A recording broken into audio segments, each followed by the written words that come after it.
राज को कॉल आ गया। Hello sir.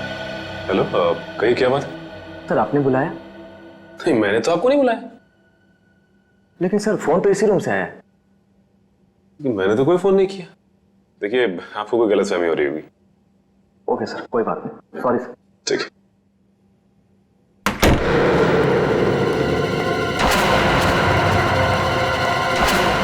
कमाल है, मैंने तो कोई फोन किया ही नहीं, तो फिर फोन कहां से है?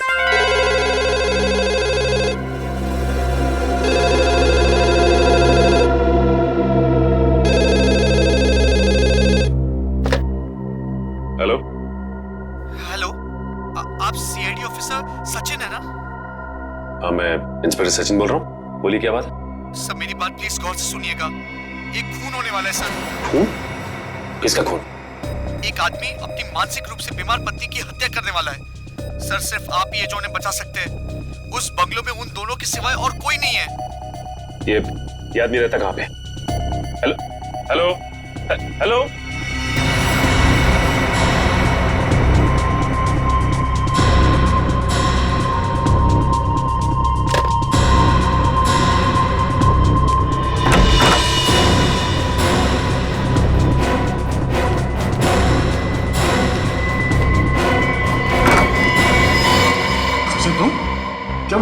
एक आदमी का फोन आया था, उसने कहा किसी की जान को खतरा है।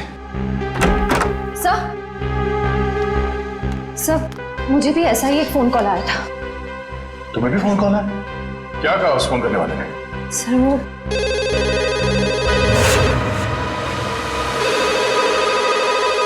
इतनी रात को कौन फोन कर रहा है?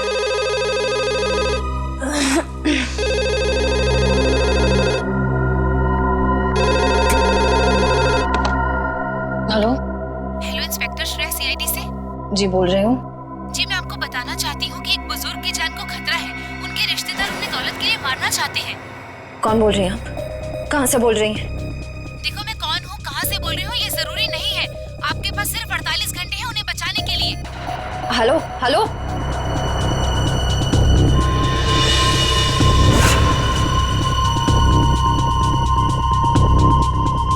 बुजुर्ग आदमी? सर, मुझे जिस आदमी ने फोन किया उसने ये बताया कि एक मानसिक रूप से बीमार पत्नी को उसका पति मारना चाहता है। फोन पे जिस आदमी से मेरी बात हुई उसने ये नहीं बताया कि कौन मरने वाला है। हाँ वो तो हो गया, आज सेमिनार ठीक ठाक गिरा।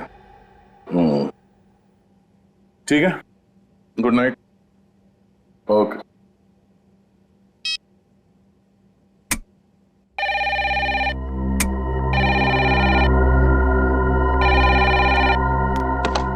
हेलो, वो कुल्हाड़ी वाला खूनी वापस आ गया है। अगले 24 घंटे में एक नया शिकार करने। बचा सकते हो तो बचा लो उसे। Hello hello hello. एक बुजुर्ग, एक पत्नी और एक कुल्हाड़ी वाला खूनी। अब ये क्या चक्कर है? तीनों की जान बचाने के लिए सबसे पहले हमें ये पता करना पड़ेगा कि फोन किसने किया था। चलो।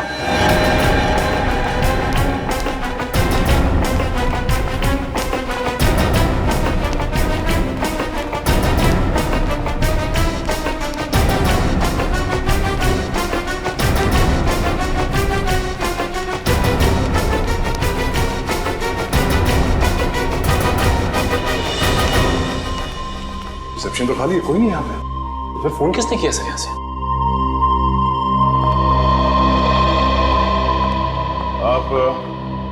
आप यहाँ के रिसेप्शनिस्ट हैं? हाँ जी, कोई प्रॉब्लम? हमारे कमरों में जो कॉल्स अभी अभी आपने ट्रांसफर किए थे वो किसने किए थे? मैंने? नहीं तो। और बिना गेस्ट की परमिशन के हम कोई फोन कॉल ट्रांसफर नहीं करते सर। अगर आपने फोन कॉल ट्रांसफर नहीं किया तो हम तीनों के कमरे में फोन कॉल कहाँ से आया? सर ट्रस्ट मी, मैं इस बारे में कुछ भी नहीं जानती हूँ। प्लीज मेरा यकीन करिए। वैसे कितनी देर पहले आपको ये कॉल्स आए थे? ये तकरीबन 5 मिनट पहले के। पर 5 मिनट पहले मैं रिसेप्शन पे नहीं थी सर। मैं कुछ काम से बाहर गई थी। ओह, शायद इसी बात का फायदा उठा के किसी ने यहाँ से कॉल ट्रांसफर किया है। रूबी, क्या बात है? कोई प्रॉब्लम है क्या?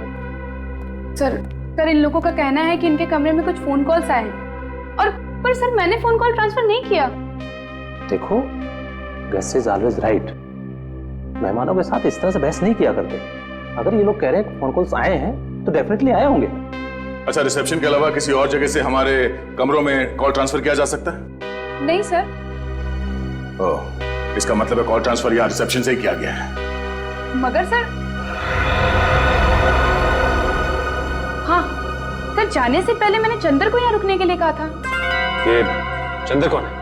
हमारे स्टाफ का मेंबर है सर। और ये चंद्र इस वक्त कहाँ है? कहाँ है?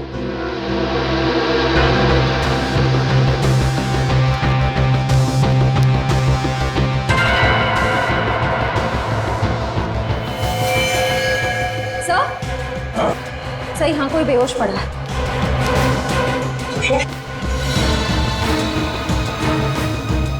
मैम प्लीज जरा पानी लेके आइए। या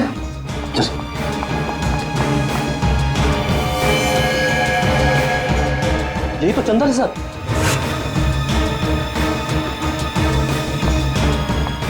ये लीजिए सर,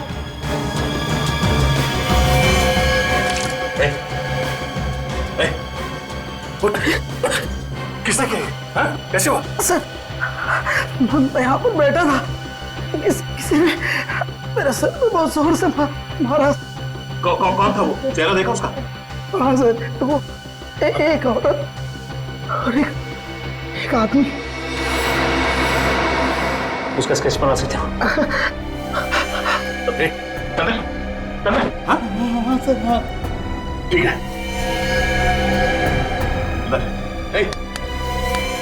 मैनेजर साहब, एम्बुलेंस को फोन करो, हॉस्पिटल ले जाना पड़ेगा इसे, जल्दी। सर, जरूर वो लोग हम पर नजर रखे हुए थे। उन्हें ये पता था कि हम कौन सी होटल में ठहरे, कौन से रूम्स में ठहरे। ना सर, अगर इन हादसों के बारे में उन्हें हमें बताना ही था तो सुबह जब हम सेमिनार में आए थे तो भी बता सकते थे। इतनी रात को फोन करके बताने का क्या मतलब? ये सब एक इत्तेफाक नहीं है, सोचा समझा गया प्लान है ये। पहले हमारा यहाँ किक्कर जैसी जगह पे सेमिनार के लिए आना, उसके बाद हमारे कमरों में फोन कॉल्स। पहले में ये पता करना होगा कि वो 3 लोग कौन हैं जिन पे हमला होने वाला है। हाँ अभिजीत, छोटा सा शहर है ये किक्कर, मगर पता तो करना पड़ेगा ना कि कौन है वो बीमार औरत जिसका पति उसे मारना चाहता है, और वो बुजुर्ग जिसके पोते पोतियां उसकी जान लेना चाहते हैं। नहीं नहीं नहीं, तुम्हारे आने की जरूरत नहीं है। और श्रेया गई है पता करने के लिए, आ रही होगी। अच्छा अभिजीत, सिर्फ ये पता करना कि हमारे क्रिमिनल डेटाबेस में ऐसे कौन अपराधी है जो कुल्हाड़ियों से खून करते हैं और जो हाल ही में जेल से छूटा हो। Okay okay, thanks thanks. Sir, हाँ सर, पूरे किक्कर शहर में 6 औरतें जो दिमागी तौर से बीमार हैं। उनमें से 4 औरतों का ट्रीटमेंट हॉस्पिटल में चल रहा है और 2 औरतें हैं जो घर पर रहती हैं। उन 2 औरतों में से एक औरत है जो शादीशुदा है, मल्लिका। मल्लिका। और वो बुजुर्ग?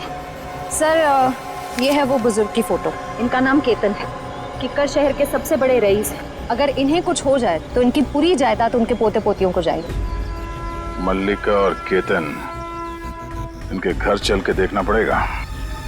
सर, क्यों ना मल्लिका के पति और केतन के रिश्तेदारों को हम गिरफ्तार कर लें? नहीं श्रेया, जुर्म करने का सोचना गुनाह नहीं है, जुर्म करना गुनाह है। इन लोगों को बिल्कुल भनक नहीं लगनी चाहिए कि हमें सब पता चल गया है। रंगे हाथों पकड़ना इन सबको। सर, हाँ? ये रहे उन 2 लोगों के स्केच जिन्होंने चंदर पर हमला किया और उसे बेहोश किया। ये दोनों तो? हाँ सर, ये दोनों वही हैं जो हमें सेमिनार में मिले थे।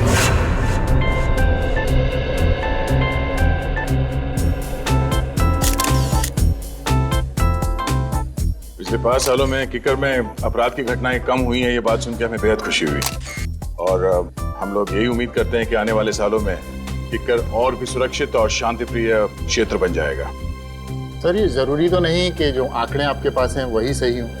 ये भी तो हो सकता है कि जुर्म उतने ही हो रहे हों लेकिन लोग रिपोर्ट नहीं लिख पा रहे हैं। देखिए, अगर ऐसा है तो कानून के लिए बेहद शर्मनाक चीज है। जिस दिन लोगों के मन से कानून का विश्वास उठ जाएगा, उस दिन वो अपने साथ हो रहे अत्याचार हमारे पास आके बताना बंद कर देंगे, और उस दिन इस देश की डेमोक्रेसी, यहाँ का प्रजातंत्र पूरी तरह रह जाएगा। आप बिल्कुल ठीक कह रहे हैं सर। आम आदमी को सीआईडी और पुलिस पर पूरा भरोसा रखना चाहिए और उनसे कुछ भी मदद लेने में बिल्कुल हिचकिचाना नहीं चाहिए।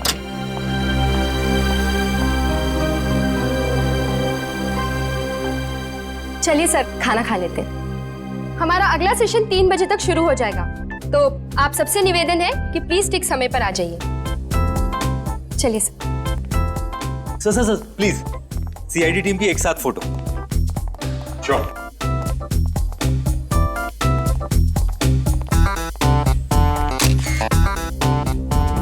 Thank you sir. इन दोनों के बारे में अभय और माया से पता करो और इन दोनों को उनके ऑफिस बुलाओ। ये सब बिल्कुल झूठ है सर। भला क्यों हम किसी पर हमला करेंगे? अगर आप लोगों ने कुछ नहीं किया तो फिर चंदर ने आप ही लोगों का स्केच क्यों बनवाया? अब हमें क्या पता सर, आप चंदर से ही पूछ लीजिए ना। चंदर से पूछ चुके हैं, इसीलिए तो आप तक पहुंचे। अब ये बताइए कि आप लोग क्या गैलेक्सी स्टार में अक्सर जाते थे? जी हाँ सर, जब भी हम किक्कर आते हैं होटल गैलेक्सी स्टार में ही ठहरते हैं, लेकिन कल रात हम वहां नहीं गए थे। अच्छा, जब भी किक कराते वही रुकते, तो कल रात नहीं रुके? कोई खास वजह? हाँ, क्योंकि हमारी भतीजी की किक्कर में शादी हुई है और उसके बहुत कहने पर उस रात हम उसके घर ठहर गए थे। आप चाहे तो उससे पूछ सकते हैं। पूछ भी लेंगे और रिसेप्शन डेस्क पे लगे उंगलियों के निशान वो भी मैच करवा के देखेंगे। सर अगर आप चाहें तो हमारा लाई डिटेक्टर टेस्ट भी करवा सकते हैं। जब हमने कुछ किया ही नहीं तो भला हम क्यों डरे? सर मुझे लगता है कि ये लोग सच कह रहे हैं। कहीं ये चंदर हमें गुमराह करने की कोशिश तो नहीं कर रहा है? चंदर ने हमसे कहा कि किसी ने उसके सर पे पीछे से हमला किया था, तो फिर उसने उसका चेहरा कैसे देखा, स्केच कैसे बनवाया?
चंदर को पता था कि साक्षी और केतन अक्सर इस होटल में आते थे, इसलिए हमें भटकाने के लिए उन्हीं का स्केच बनवाया।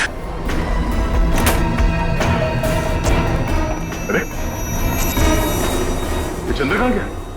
इसी रूम में रखा था उसे सर। जरा आसपास देखना।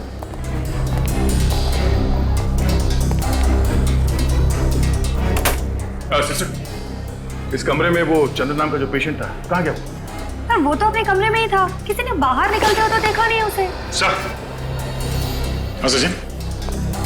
सर ये खिड़की तो बंद है, यहाँ से तो भागा नहीं, लेकिन ये कपड़े छोड़ गया। इसका मतलब है मरीज के कपड़े फेंक के भेज बदल के भागा वो यहाँ से। ये चंदर कोई पुराना पापी लगता है। जेलर साहब, आपकी नॉलेज में ऐसे जितने भी मुजरिम हैं जिन्होंने कभी न कभी कुल्हाड़ी को अपना हथियार बनाया हो, जी हाँ, सबकी डिटेल्स चाहिए मुझे। Thank you very much. कुछ पता चला?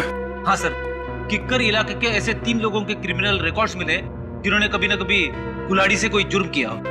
कौन कौन है वो? सर एक का नाम है कमला, 35 साल की औरत है।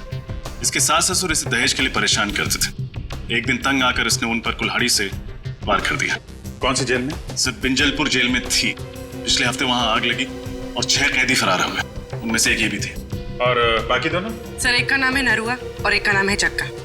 नरुआ ने अपने मकान मालिक पर हमला किया था और जग्गा ने अपने सौतेले पिता पर। नरुआ के खिलाफ कोई सबूत नहीं थे तो अदालत ने उसे छोड़ दिया और जग्गा को मानसिक मरीज बताकर असाइलम भेज दिया गया। नरुआ, जग्गा और कमला रेडी? अपने खबरियों को बता दो, किक्कर इलाके में इन तीनों में से कोई भी दिखाई दे फौरन इन्फॉर्म करें हमें। Yes sir. हेलो, हाँ दया।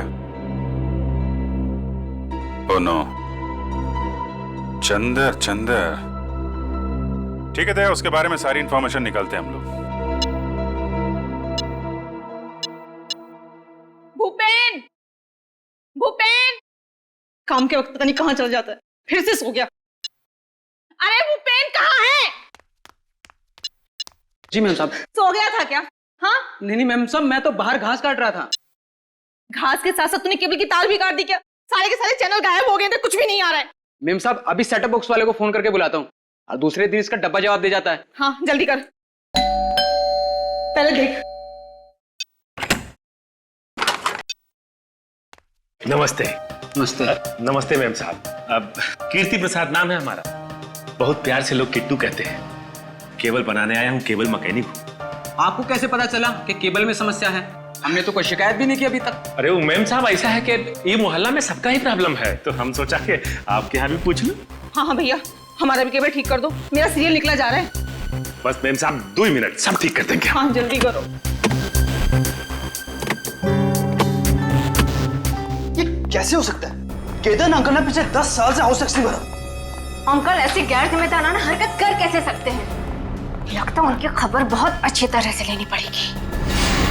उनकी खबर आप बाद में लीजिएगा, पहले तो टैक्स डिपार्टमेंट आपकी खबर लेगा। हाँ? देखिए आप जानते नहीं हैं मेरे बॉस कितने गुस्से वाले हैं। आपके बॉस? हाँ मेरे बॉस मिस्टर दयानंद। लेकिन वो हमारी खबर क्यों लेंगे? ये घर तो केतन अंकल का है ना, और सारी प्रॉपर्टी के मालिक वो है। तो बुलाइए उन्हें, कहाँ है वो? जल्दी करो किट्टू, 7 जन्मों के 7 फेरों के 7 रिश्ते मेरा फेवरेट सीरियल है, मिस नहीं होना चाहिए। अरे मैम साहब वो आपका फेवरेट सीरियल है। हमारा भी फेवरेट सीरियल है। पिछला महीना जो गंगवा मरी थी ना, हमारी आंख से ऐसा आंसू गिरा मैम साहब। ये शोर कैसे है? हाँ? दिख नहीं रहा, टीवी खराब हो गया। हेलो सर, माई सेल्फ कीर्ति प्रसाद। बहुत प्यार से लोग मुझे। ठीक है चलो। अबे तुमने दवाई खाई? तुम्हें मालूम है ना प्रज्वल कि बिना टीवी देखे, बिना सीरियल देखे मेरे को दवाई नहीं लेती हूँ मैं। अरे टीवी खराब है, ये ठीक नहीं होगा कि तुम दवाई नहीं खाओगी। तुम बहुत बुरे हो। दवाई खाओ ना, बी ए गुड गर्ल। लो रुको। क्या हुआ? मैं बताना भूल गया तुम्हें, डॉक्टर ने तुम्हारी दवाइयाँ चेंज की हैं। हाँ ये लो। ये बहुत कड़वी होगी। अरे नहीं होगी कड़वी भी, खा के तो देखो। पहले ही डर जाती हो। नहीं है ऐसा कुछ, खाओ ना। वेरी गुड, ये हुई ना बात। अरे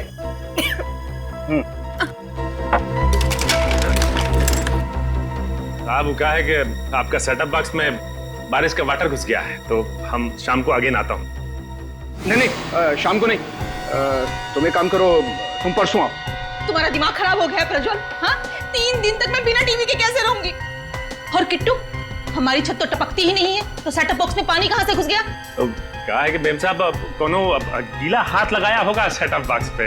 ये इस विपिन ने लगाया होगा। गुस्सा मत करो ना, सब ठीक हो जाए। सुनो सही, कैसे रहूंगे? तो क्या है मैम साहब के हमारे पास वो सुखाने के लिए पंप नहीं है, तो हम लेके आते हैं। हाँ भैया। अच्छा मैम साहब। क्या गिराया तूने? तोड़ा तो नहीं कुछ? अरे नहीं साहब कुछ नहीं। जाओ यहाँ से। हाँ हम आते हैं सर। क्यों गुस्सा कर रही हो तुम?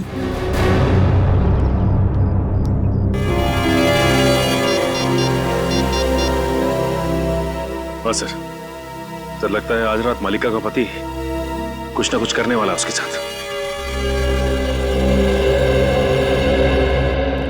नमस्ते, मेरा ही नाम केतन है और मैं अजय, इनका बिजनेस पार्टनर।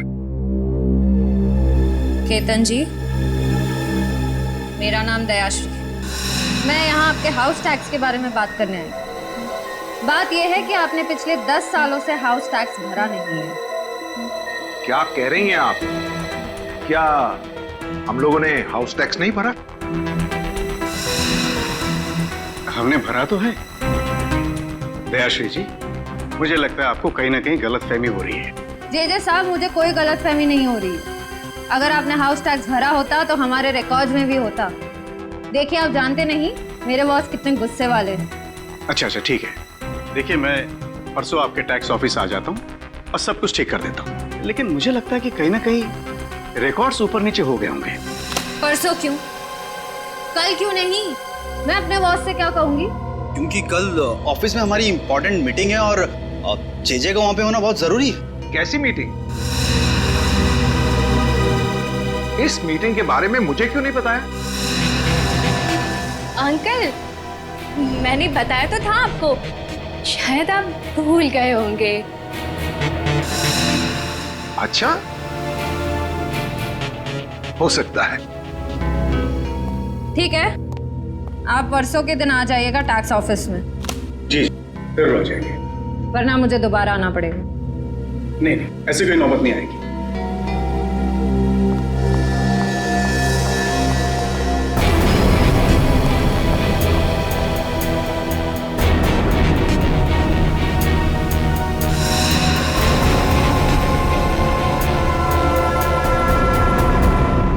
किकर से भागा हॉस्पिटल से?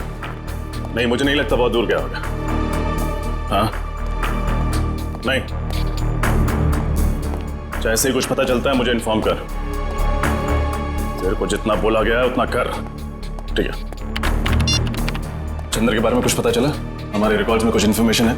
हाँ सर, उसी फोटो को स्कैन करके मैच करने की कोशिश कर रहे। वो भी थोड़ा जल्दी करो, चंद्र हमारे हाथ से निकलना नहीं चाहिए। सर बस 2 मिनट। हाँ दया सर। यस सर, उसी काम में लगे हुए हैं सर। जैसे ही चंद्र की कोई इन्फॉर्मेशन मिलती है मैं आपको फोन करता हूँ। Yes sir. सर। हाँ बोलिए। सर चंद्र की इन्फॉर्मेशन मिल गई सर, ये देखिए। सर चंद्र का असली नाम मुंगेरी है।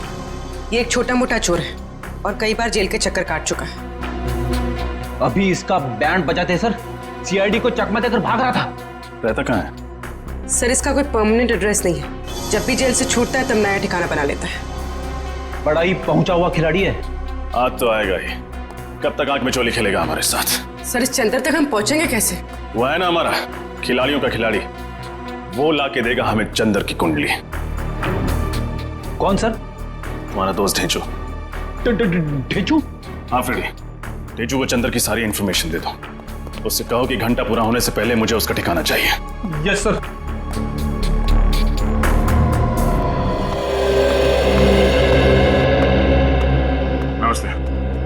जरा ये फोटोज देखना। इन तीनों में से कोई ठहरा हुआ था आपके होटल में पिछले कुछ दिनों में?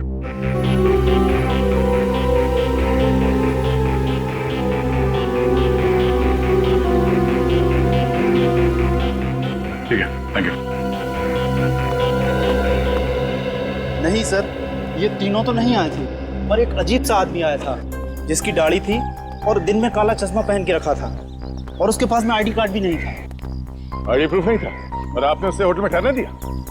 नहीं सर, बगैर आईडी के तो हम किसी को होटल में नहीं ठहराते। पास में ही सेवापूर्ण नाम का गेस्ट हाउस है, मैंने उसे वहां भेज दिया।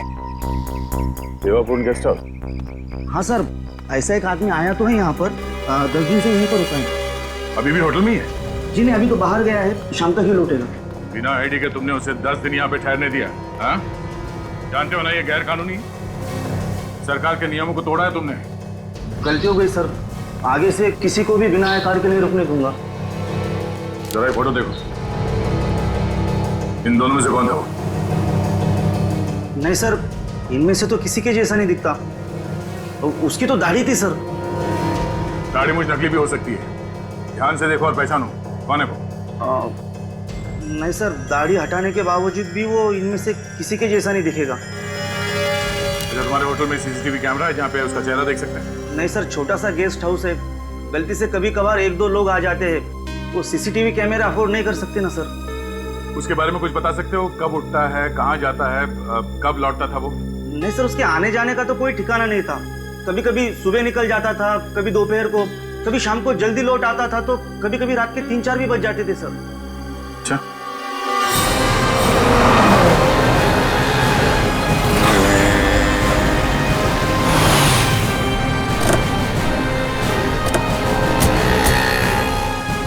आपको पूरा यकीन है ये चंद्र उर्फ मुंगेरी हमें इसी इलाके में मिलेगा?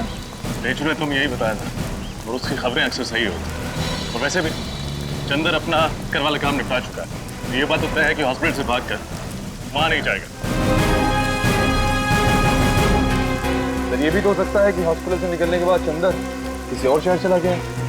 होने को तो कुछ भी हो सकता है निखिल, लेकिन चंदर का अपना घर यहाँ इस शहर में, चल के देखते हैं। सर काफी अच्छी प्लानिंग की थी इस 400 पीस चंदर। जिस होटल में एसीपी सर ठहरने वाले थे वहीं जाके नौकरी करने लगे, वो भी बस एक हफ्ते पहले। हाँ, घेचू ने कहा था ना कि चंदर पहले भी बहुत सारे फ्रॉड और 400 बीसी वाले काम कर चुका है, तो एक होटल में नौकरी करना उसके लिए कौन सा मुश्किल रहा होगा। सुनिए, ये आदमी चंदर, इसका घर कहाँ है? सामने दुकान पे पूछ लीजिए। Thank you.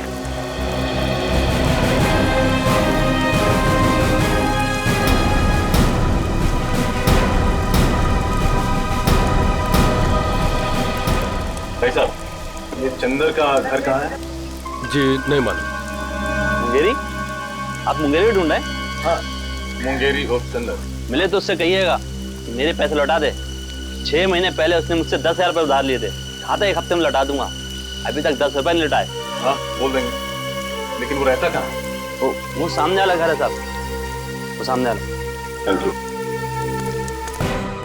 सर, केतन जी के पोते पोती सारिका और रोहित, उनका केतन जी के साथ बर्ताव बहुत ही बुरा था। जब मैंने केतन जी से कहा कि कल टैक्स ऑफिस में आ जाइए, तो रोहित और जेजे ने साफ बहाना बना दिया कि हमारी कोई मीटिंग है, हम परसों आएंगे। हर बात को घुमाने की कोशिश कर रहे थे। हाँ सर, और ये जो प्रज्वल मलिका को दवाइयाँ दे रहा है, उन दवाइयों के रिपोर्ट के मुताबिक इन दवाइयों में ट्रैंकुलाइजर है। अच्छा, और सर ये दवाइयाँ मेंटल पेशेंट्स को नहीं दी जाती। और तो और सर, उसने मुझे भी शाम को आने से मना कर दिया, जैसा केतन के घर पे हुआ था।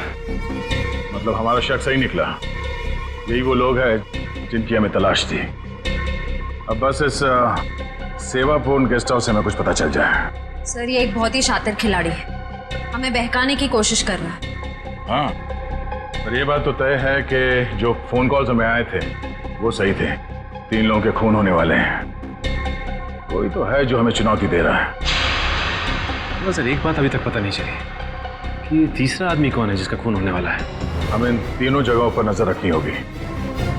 अगर हम सही दिशा में जा रहे हैं तो बहुत जल्द पता चल जाएगा कि तीसरा खून किसका होने वाला है।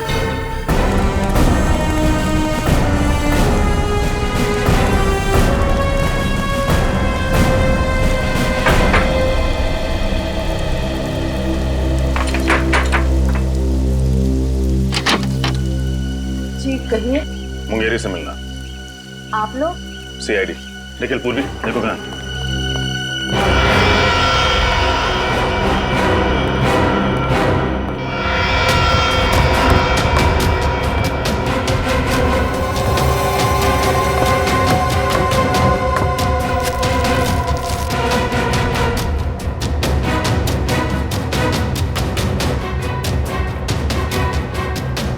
साहब, मुंगेरी घर पे नहीं है। आप उसे बचाने की कोशिश मत कीजिए। ये जूते, ये बैग उसी के हैं ना? हाँ, आज सुबह ही लौटा है वो किक्कर से। एक बहुत ही बुरी माँ रही हूँ मैं। जरूर मेरी परवरिश में ही कोई कमी रह गई हो, इसलिए मुंगेरी ने अच्छाई का नहीं बुराई का रास्ता चुना। सर, मुंगेरी घर पर। देखिए, कोई माँ बुरी नहीं होती। आई एम श्योर आपने उसे अच्छे संस्कार ही दिए होंगे। ये उसकी बदकिस्मती है कि जुर्म की दुनिया की चकाचौंध के सामने उसने अपना ज़मीर बेच दिया। इसीलिए आज तक मैंने कभी उसे बचाने की कोशिश नहीं की। 2 साल से तो वो जेल में ही था। अभी 2 हफ्ते पहले अचानक किसी ने उसकी जमानत करा दी। उसकी जमानत करा दी? किसने? ये तो खुद मुंगेरी भी नहीं जानता। उसे नोटों से भरा एक लिफाफा मिला और साथ में एक चिट्ठी जिसमें लिखा था कि उसे किक्कर जाके कुछ तो काम निपटाना है। ओह, तो इस प्लान का मास्टरमाइंड कोई और ही है। उसे मुंगेरी की जरूरत है सीआईडी को गुमराह करने के लिए, और उसी ने उसकी जमानत करवाई। मुंगेरी इस वक्त कहाँ है? अभी तो वो बापू बाजार गया है।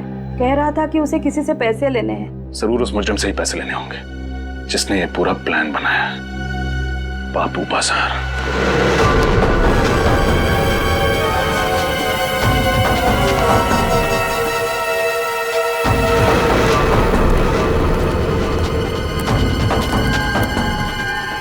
यहाँ दिखते हैं। फिर वो रहा चंदर।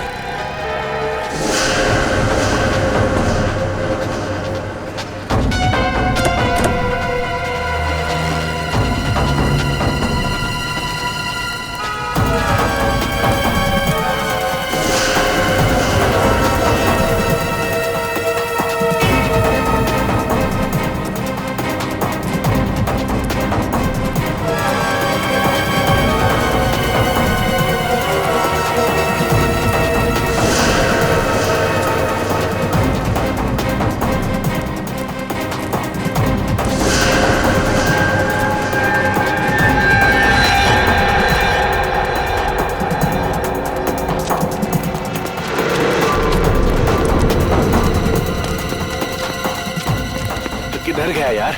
देख है वो देख। अच्छा इधर से चल चल चल चल।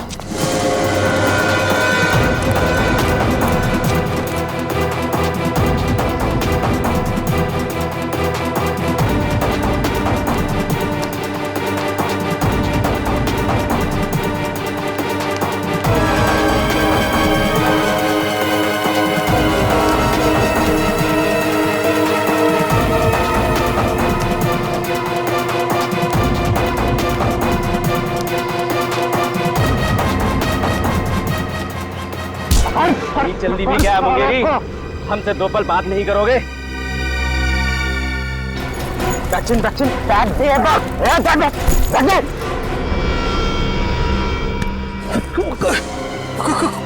कौन है तुम लोग?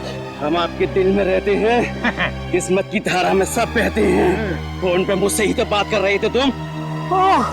अच्छा रघु, लेकिन बॉस ने तो कहा था कि हम दोनों नहीं मिलेंगे।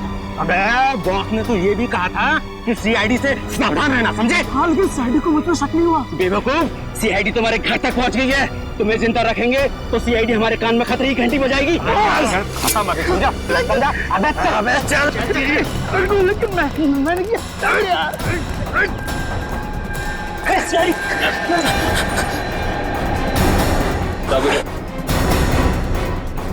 खतरे की घंटी भी बजाएंगे और इंसाफ की लोरी भी सुनाएंगे। मुझे कुछ नहीं मालूम साहब, मुझसे तो सिर्फ इतना कहा गया था कि मुंगेरी को खत्म कर दो सर। किसने कहा था? किसने कहा था? बॉस ने कहा था, बॉस ने। कौन है तुम्हारा बॉस? सर कुशल। कुशल? सर कुशल तो वो होटल मैनेजर है। सर उसी ने मुझसे कहा था सीआईडी को सारे फोन कॉल्स करने के लिए। मुझे तो ये भी नहीं पता है कि मरने वाले कौन है और मारने वाला कौन है। निखिल ले जाए ना, चल हट हट। अपनी किकर वाली टीम को इन्फॉर्म करना पड़ेगा। पता नहीं क्या चल रहा है इस कुशल की खोपड़ी में। ध्यान से देखो सीढ़ी। ये मुझे क्या हो रहा है? मेरा सर क्यों चकरा रहा है? हाँ? कौन सी गोली दी है? मलिका, लगता है वो दवाई ने ना साइड इफेक्ट कर दिया। हम डॉक्टर के पास ही जा रहे हैं। लगता है ये लोग मल्लिका का काम तमाम करने जा रहे हैं। गोदाम में आग लग गई, जीजे ने मुझे फोन करके बताया क्यों नहीं?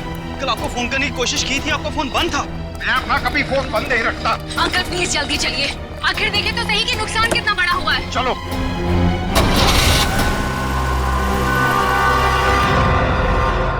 मैं मल्लिका को इस तरह से मौत के मुंह में जाने नहीं दे सकता। कुछ ना कुछ करना होगा उसके लिए।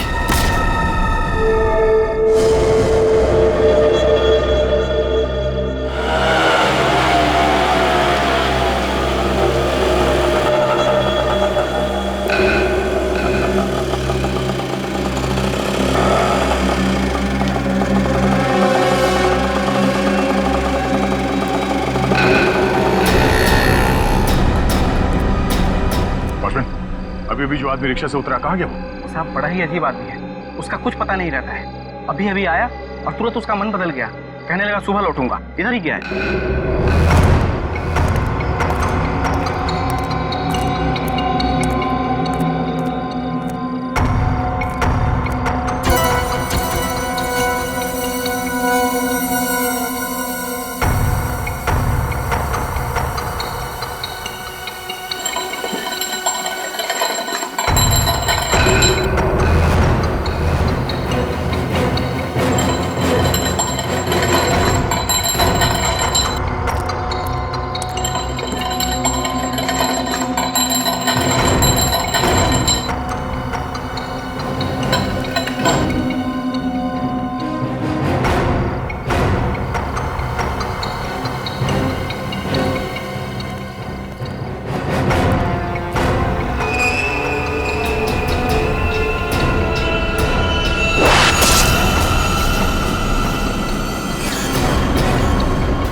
क्या सोचा था तुमने?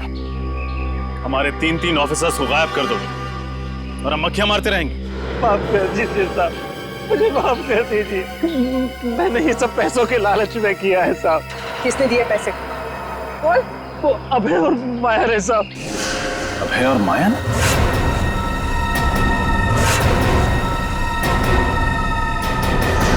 वो एनजीओ वाले जिन्होंने ये सेमिनार ऑर्गेनाइज किया था? हाँ साहब, वही साहब। साहब वो सेमिनार तो एक बहाना था साहब। वो लोग बोल रहे थे कि अब देखना हमारी चूहेदानी में सीआईडी के 3 चूहे कैसे आकर फंसते हैं। चूहों को नहीं, शेर को दावत दी है उन्होंने अपने घर पे। लोग सोच भी नहीं सकते तुम जैसे मच्छरों का दया सर क्या हाल करेंगे। कहाँ रखा है हमारे 3 ऑफिसर्स को? साहब मुझे नहीं मालूम साहब, कुछ नहीं मालूम। वो लोग बातें कर रहे थे कि ऐसी भीड़ भाड़ वाली जगह पे रखेंगे जहाँ पे किसी को शक ना हो साहब।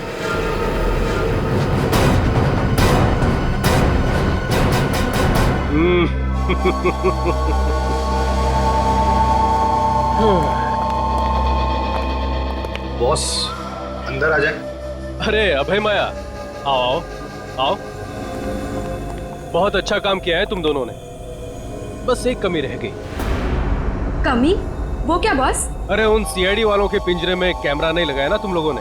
मैं देखना चाहता था कि सीआईडी वाले कैसे चीखते हैं, चिल्लाते हैं, गुर्राते हैं। वो सीआईडी वालों को तड़पाने का मजा ही कुछ और है।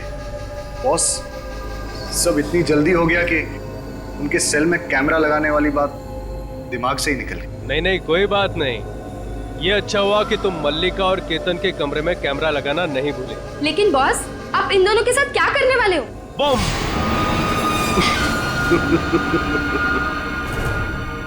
मार दूंगा उन्हें। और सीआईडी वालों को भी।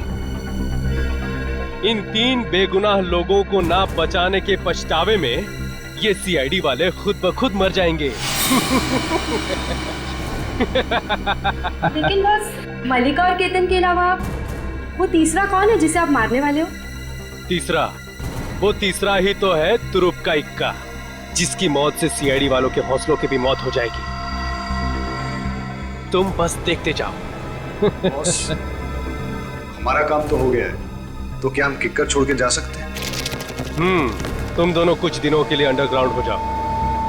तुम दोनों के पैसे तुम्हारे बैंक अकाउंट में ट्रांसफर कर दिए गए हैं। Thank you boss. अब होगा सीआईडी का सर्वनाश।